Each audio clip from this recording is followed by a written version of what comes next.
Breaking news set to shake up the Republican primary and the race for the White House. Florida Governor Ron DeSantis just announcing that he will drop out of the race in a video posted on the platform X. It comes 2 days before the first in the nation primary in New Hampshire.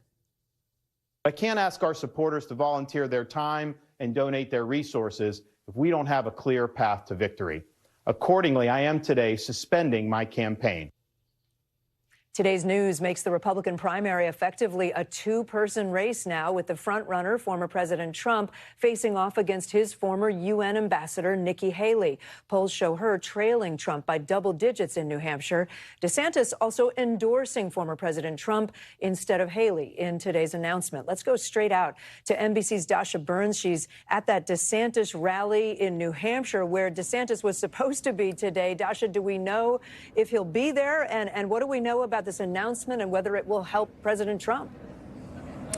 Well, look, Kate, there was some chaos leading up to this announcement. He had canceled his morning media appearances. He was supposed to appear on this network this morning on Meet the Press. They canceled that. They were supposed to be in South Carolina. Then they pivoted to an event tonight in New Hampshire. That event is now canceled, and I am told by sources close to the campaign that he is now in Florida. So any more that we're going to hear from the governor is going to come from Tallahassee. Now, this is especially striking to hear from the Florida governor that he is endorsing former President Trump, given that the thrust of this campaign was his battle with the former president. You'll remember at the outset of this, he was seen as the main potential alternative to take on the former president. This was the guy that at the beginning of this, Kate, was seen as the rising star in the Republican Party.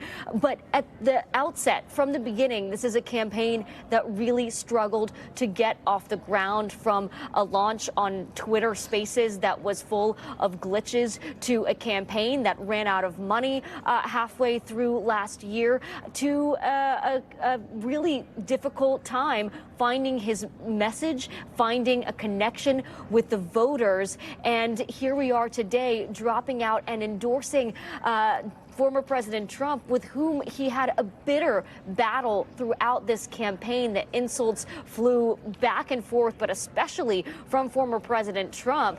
But this is something that was starting to coalesce over the last several days as we started to get a sense from the campaign of a little bit of the air, the wind being taken out of the sails, Kate. I did interview the governor the day after he came in a distant second in the Iowa caucuses, and he told me an anecdote that a voter came up to him and said, "I'm going to vote for Trump this time, but I'll vote for you next time." And this might be the best chance that the governor has of preserving his political future, given the polling here in New Hampshire had him now coming in a distant third, and South Carolina wasn't looking much better.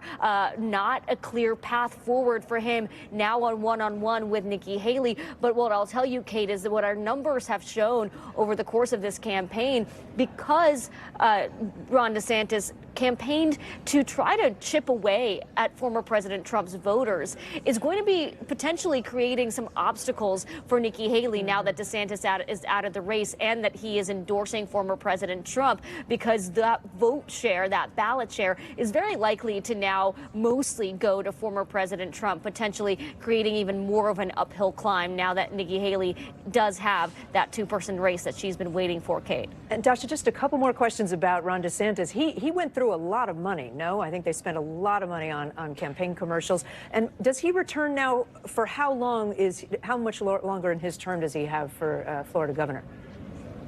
Well, he's going to wait out. He's going to finish this term, but his political future is a huge question mark. You know, former President Trump leaves a lot of corpses in his wake. There are plenty of candidates who have gone up against former President Trump and have sort of squandered their futures once they have come up against that juggernaut. And that was a fear from the start for Florida Governor DeSantis. I remember donors and supporters at the beginning, when he was starting to struggle to find a message and find his footing when it came to former President Trump, not quite attacking him, but not quite, praising him or supporting him either, like some candidates like Vivek Ramaswamy. Some supporters were worried about what this might mean for his future prospects. now he hopes that he has finished potentially strong enough to have a future, given he has had a few good moments the last couple of debates, that he might be able to, have a better road ahead if he were to be able to try again in 2028, which he could do, given the term that he has as governor. Thanks for watching. Stay updated about breaking news and top stories on the NBC News app or follow us on social media.